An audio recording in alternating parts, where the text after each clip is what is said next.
अभी मैं तमिलनाडु के डीएमके की माननीय सदस्य कानिमोझी जी को मैं सुन रहा था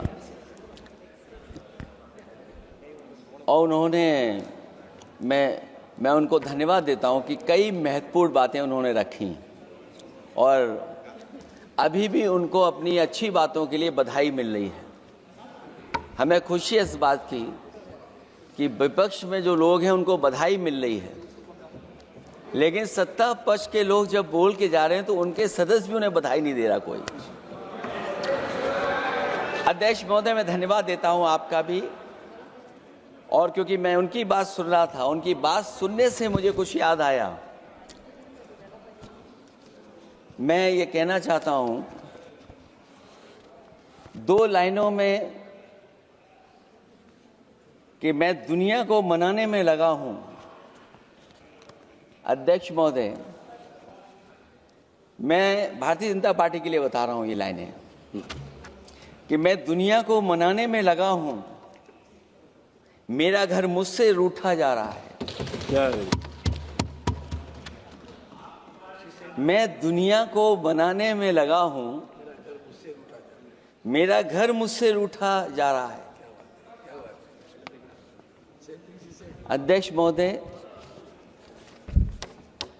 बात शुरू करने से पहले मैं सबसे पहले भारत की सेना, उसका आभार, उसका धन्यवाद देना चाहता हूं। दुनिया में साहसी फौजों में गिनती अगर होती है तो हमारी भारत की सेना सबसे आगे दिखाई देगी। उनके पराक्रम पर, उनकी वीरता पर, उनके अदम्य शौर्य पर हमें सबको गर्व है।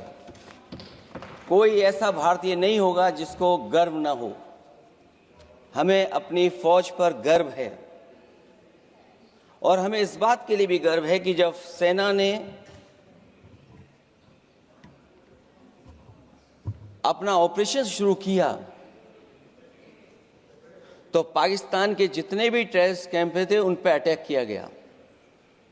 न केवल पाकिस्तानी कैंपों को नष्ट किया गया, बल्कि पाकिस्तानी जो एयरबेस है उन तक पहुंच गए, उनको भी नष्ट किया, ध्वस्त किया।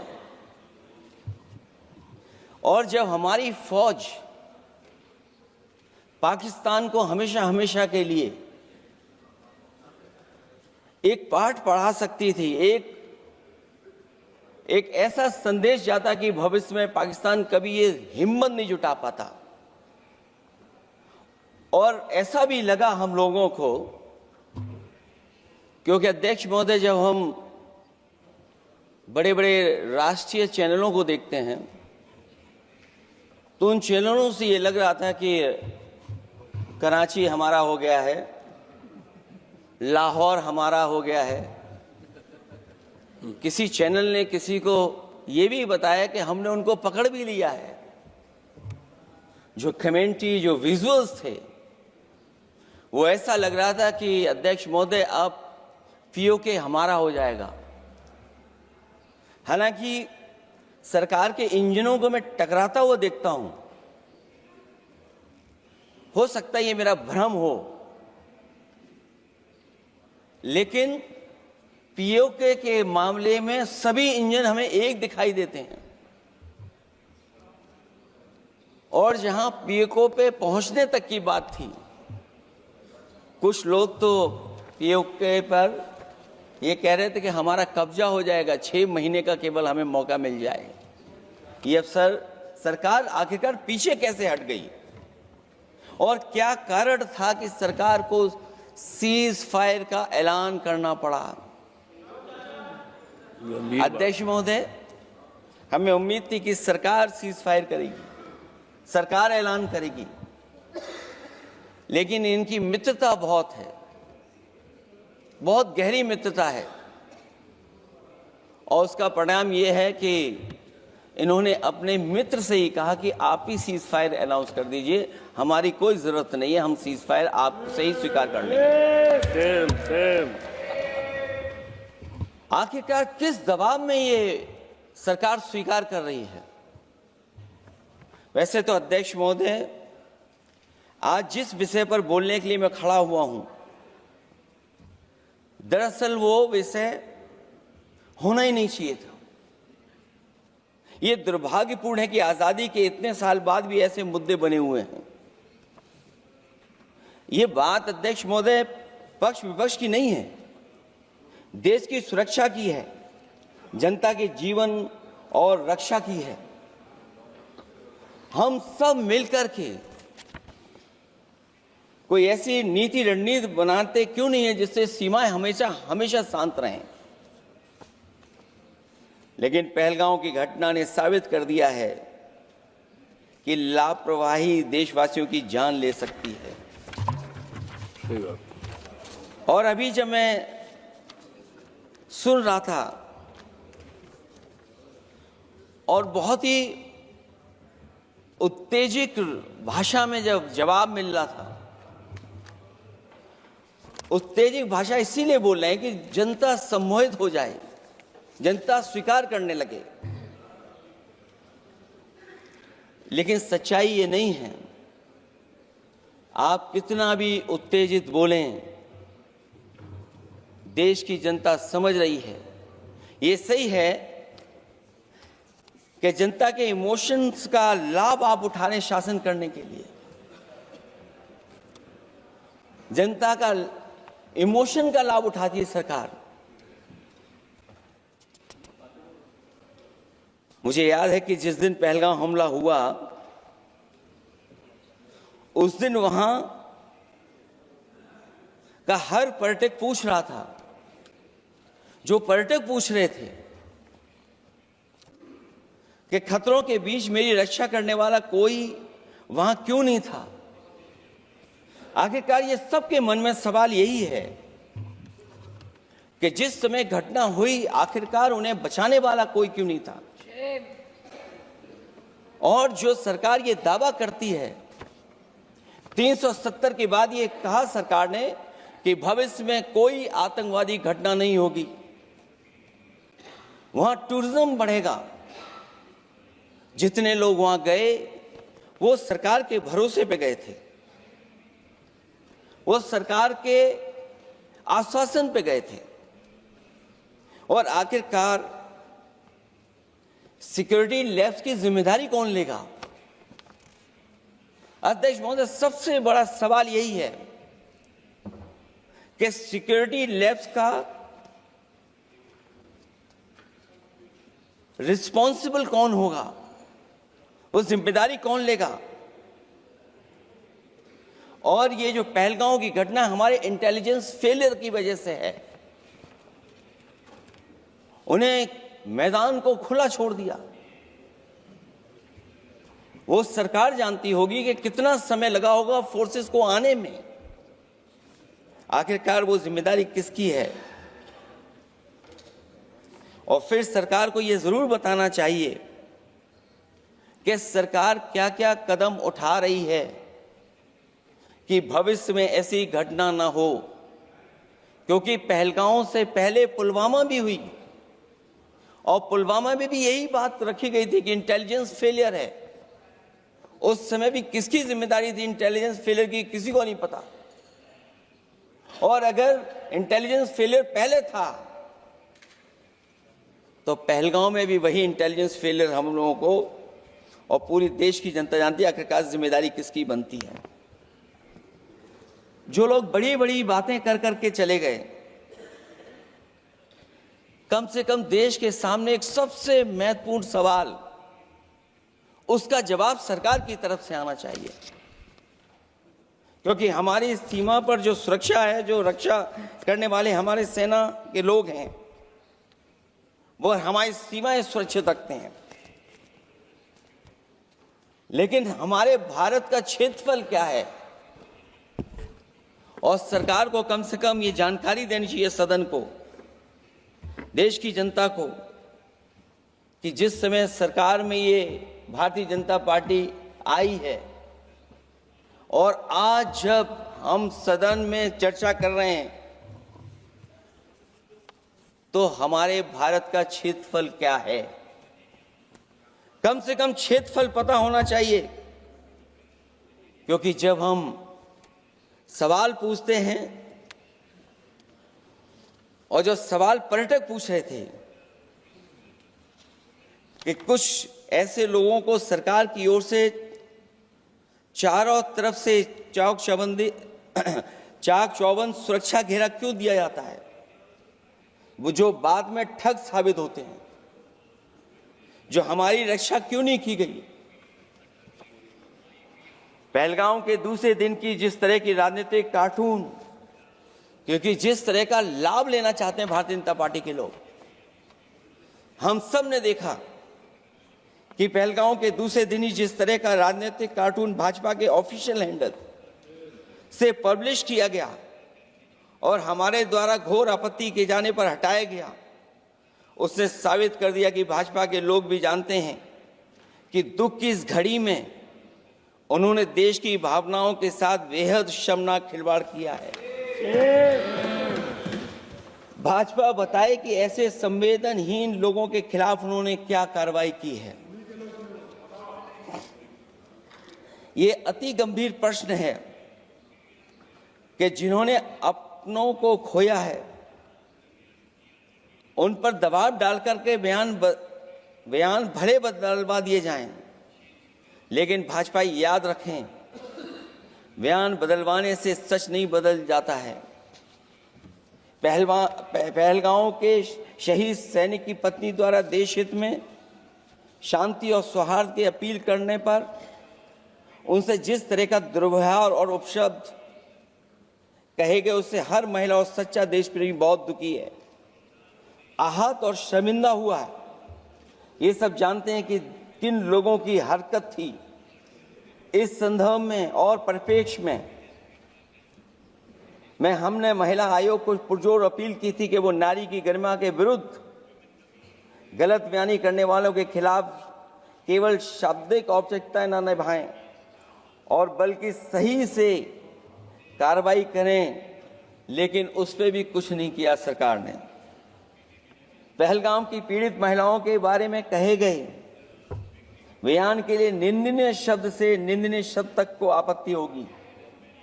नारी वंदन की जगह नारी का अपमान, निंदा और हर संभव शोषण और उत्पीड़न करना ही भाजपा का असली चेहरा है, जो बेहद शर्मनाक है।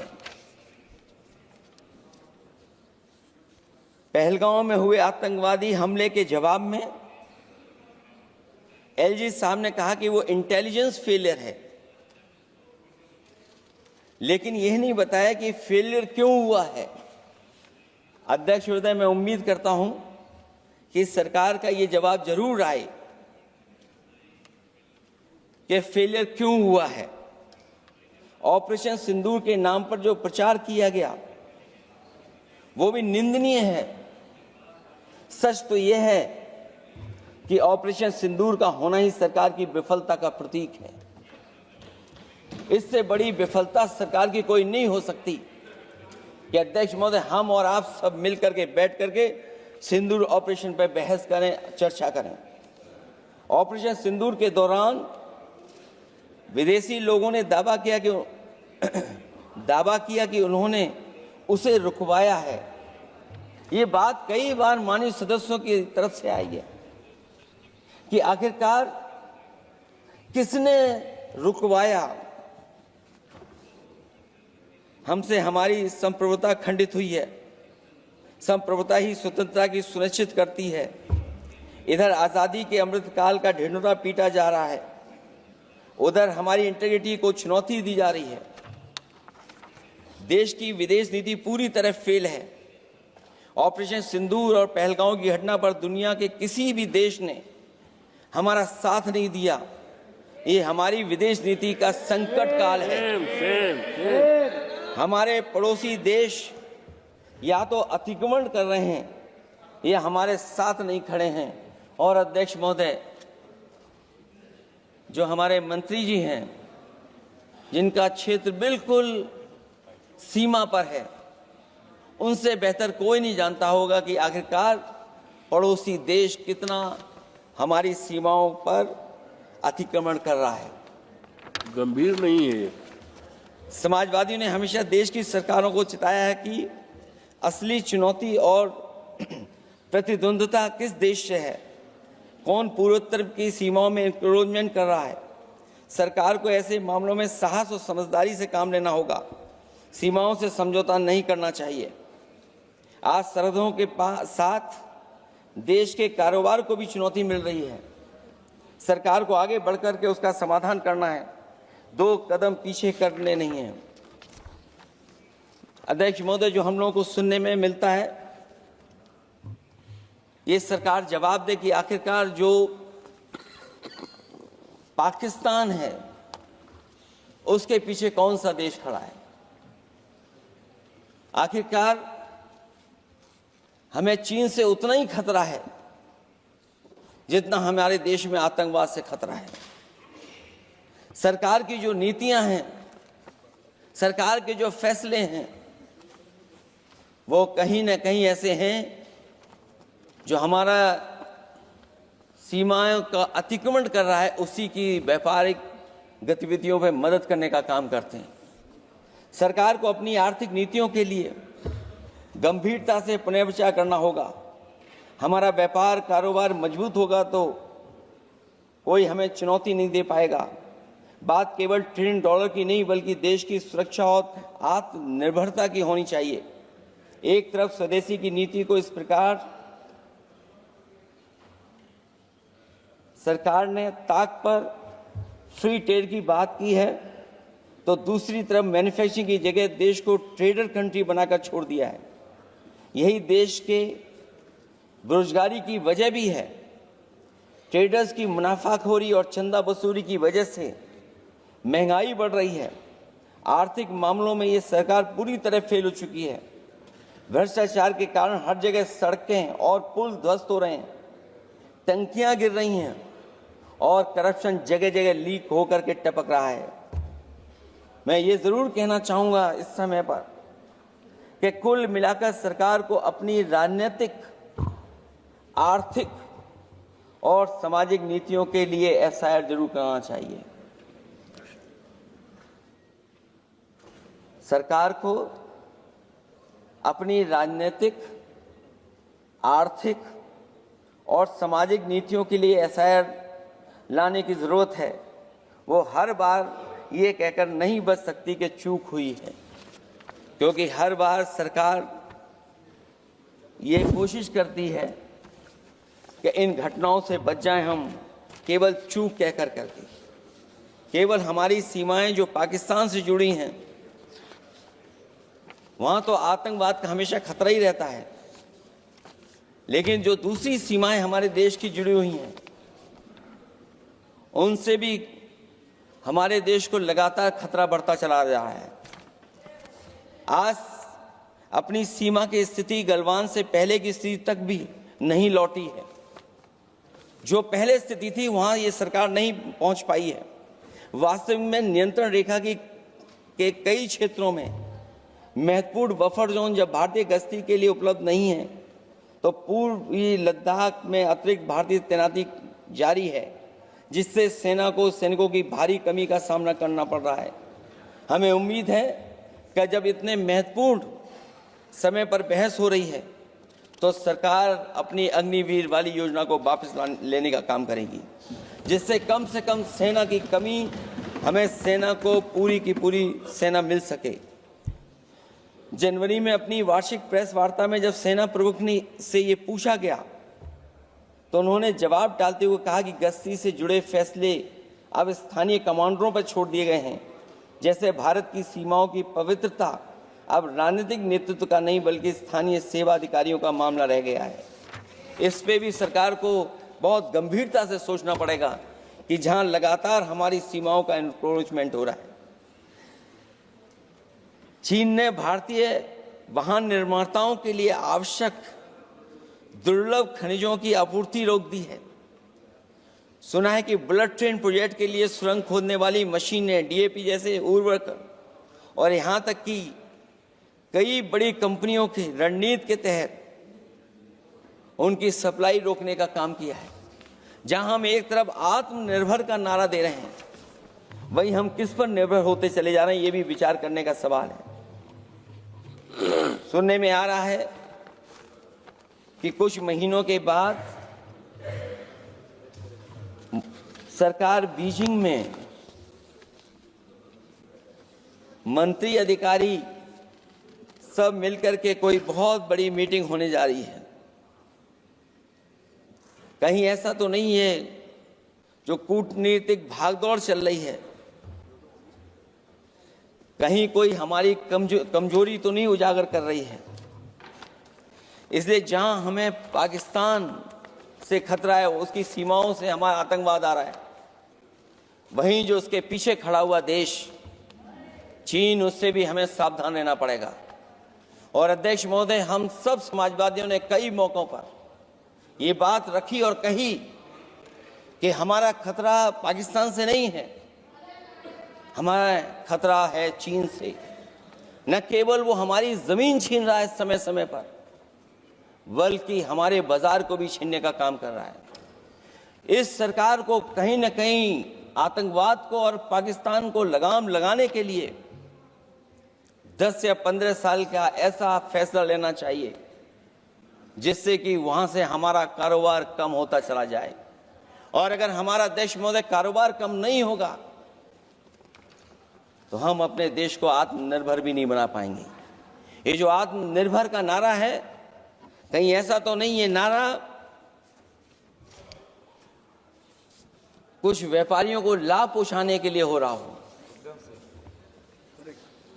क्या व्यापार और राजनीति का संबंध ऐसा हो सकता है कि दोनों एक दूसरे का लाभ उठाएं? और याद रखें कि अगर हमें पाकिस्तान से खतरा है तो चीन राक्षस है, वो हमारी जमीन और हमारी बाजार दोनों छीन लेगा। मैं अंत में अपनी बात खत्म करने से पहले मैं कुछ सुझाव देना चाहता हूं। और मुझे याद है जब पिछली बार चीन से सवाल खड़ा हुआ था, ये सरकार पता नहीं कैसा फैसला लेती है। और मैं अभी विदेश मंत्री जी को जब सुन रहा था तो विदेश मंत्री जी ये कह रहे थे कि जो इंफ्रास्ट्रक्चर बन रहा है वो हमारा बहुत अच्छा इंफ्रास्ट्रक्चर बन रहा है। हम पुल अच्छे बना रहे हैं, हम सड़कें अच्छी बना रहे हैं, हम ब्रिजेस अच्छे बना रहे हैं। क्या ये सच्चाई है कि जिस तरह का चीन अपने सीमा पर इंफ्रास्ट्रक्चर बना रहा है, क्या उससे बेहतर इंफ्रास्ट्रक्चर हमारा बन रहा है? इसका जवाब जरूर सरकार दे। वहीं जहां हमारे डिफेंस को स्ट्रेंथन जितना हम करेंगे उतनी हमारी नेशनल सिक्योरिटी स्ट्रेंथन होगी। ये जो बजट लगातार कम होता चला जा रहा है, इस बजट को बढ़ाना चाहिए और कम से कम जीडीपी का 3% बजट डिफेंस का होना चाहिए। और जो बजट डिफेंस का हो वो नॉन लैप्सेबल हो, मॉडर्नाइजेशन के लिए फंड हो जिससे कि लैप्स ना करे और हमारी रिसर्च एंड डेवलपमेंट लगातार चलता रहे। जो हमें कई बार आश्वासन मिलता है कि टेक्नोलॉजी ट्रांसफर भी हो जाएगा, आखिरकार टेक्नोलॉजी ट्रांसफर के लिए हमें वर्षों क्यों इंतजार करना पड़ता है? आखिरकार इसका जिम्मेदारी कौन लेगा? जो डिफेंस प्रोक्योरमेंट है हमारा, वो डिफेंस प्रोक्योरमेंट आखिरकार क्यों नहीं होता है? जहां सरकार समय समय पर डिफेंस एक्सपो के नाम पर न केवल भारत बल्कि दुनिया से ये कहती है कि हमारे यहाँ इन्वेस्टमेंट करें। आखिरकार डिफेंस एक्सपो के इन्वेस्टमेंट के कार्यक्रम के बाद कितना डिफेंस सेक्टर में इन्वेस्टमेंट आया है? और साथ ही साथ जब आत्मनिर्भर की बात हो तो हमारे देश की अपनी रक्षा करने के लिए हमारे अपने लोग क्यों नहीं तैयार हो रहे हैं? यह सरकार इतना क्यों नहीं जोखिम उठा रही कि हम खुद तैयार हों उन चीजों को बनाने के लिए? इसलिए मैं एक बार फिर ये कहता हूं कि जहां पर सेना ने बहुत बहादुरी के साथ अपने पराक्रम के साथ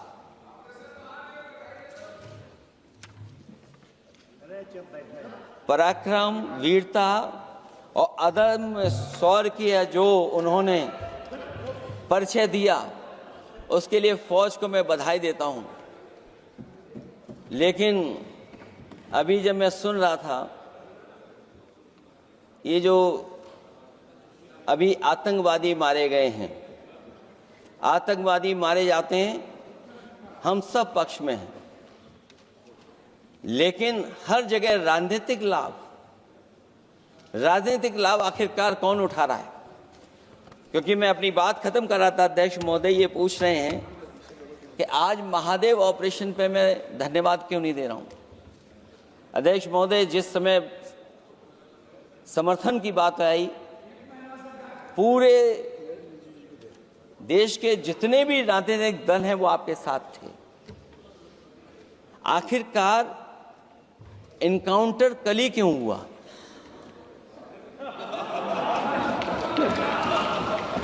और अध्यक्ष महोदय,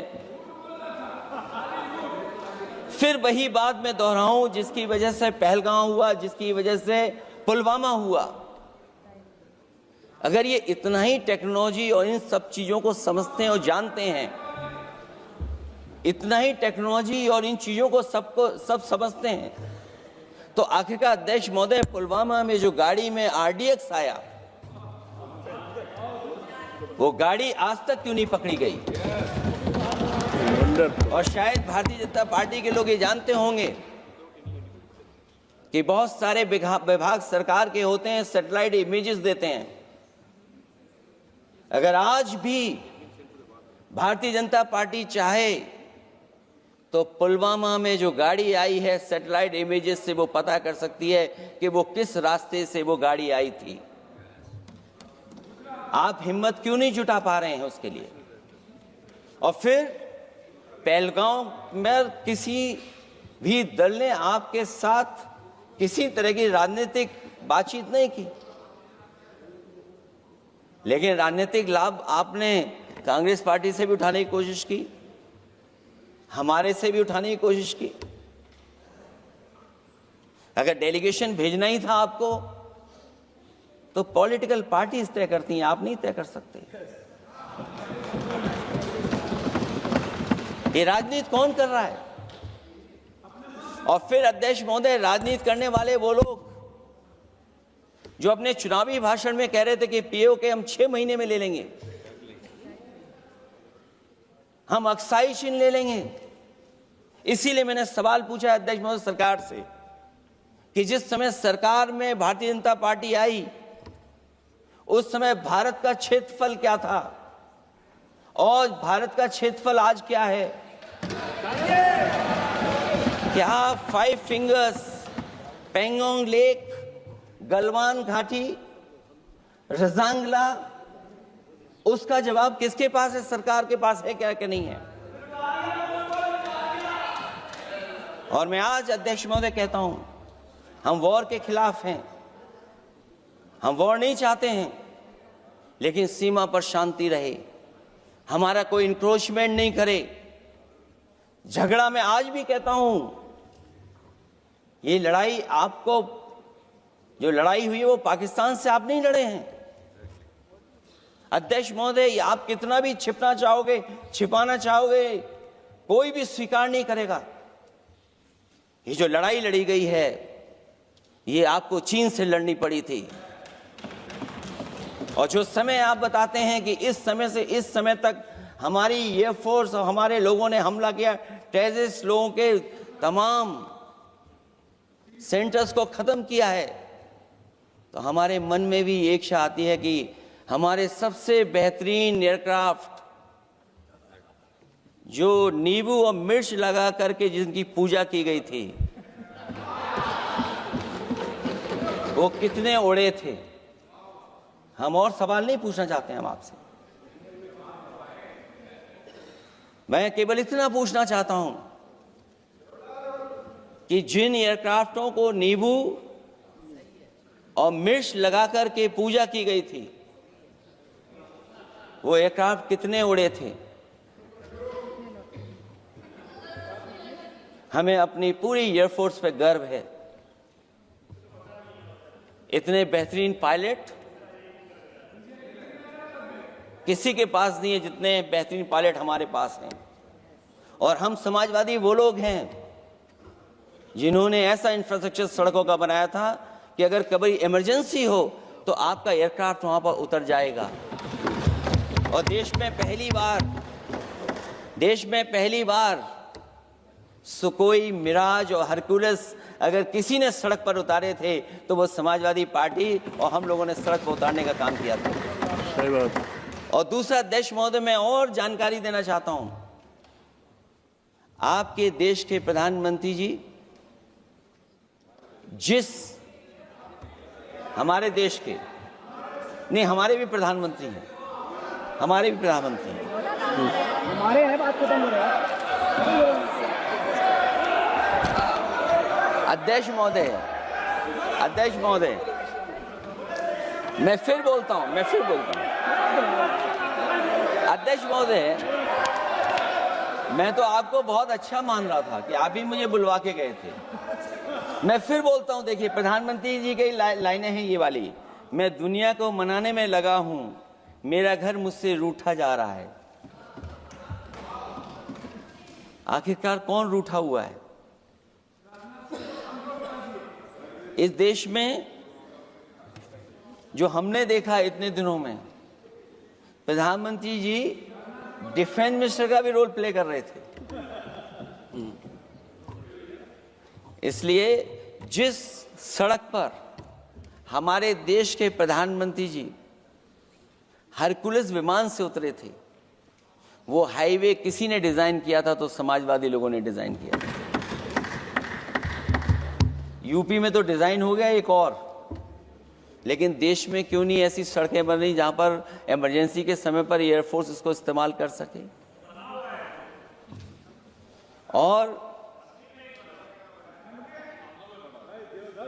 और बनाइए, मैं तो कहूंगा कि और बनाइए, मैं तो कह रहा हूं। और जिस तरीके से हमारी सेना ने जो मुकाबला किया है, सीज फायर के बाद भी ड्रोन आ रहे थे, ये भी सरकार को स्वीकार करना पड़ेगा। आखिरकार सवाल ये है हमारा कि सीज फायर किसके दबाव में किया है और सीज फायर क्यों किया जब हमारी फौज पीओके को भी ले लेती और पाकिस्तान के भी।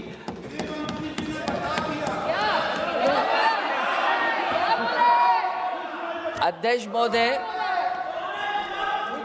सीज फायर आपके मंत्री जी ने नहीं किया, सीज फायर आपके मंत्री जी की तरफ से नहीं आया, क्योंकि हमारे मंत्री जी वो सोशल मीडिया को देखते नहीं हैं। सबसे पहले सोशल मीडिया पे बात आई थी, आपको 1 घंटे बाद किसी ने पढ़ के बताया होगा। इसलिए अध्यक्ष महोदय, मैं केवल इतना कहना चाहता हूं अपनी बात खत्म करते हुए, आखिरकार इंटेलिजेंस फेलियर की जिम्मेदारी किसकी है? हमारे भारत का क्षेत्रफल कितना 2014 में था और आज क्षेत्रफल क्या है? और लगातार इनकी सरकार में आतंकवादी घटनाएं क्यों हो रही हैं? और हमारे देश को खतरा पाकिस्तान से तो है ही है,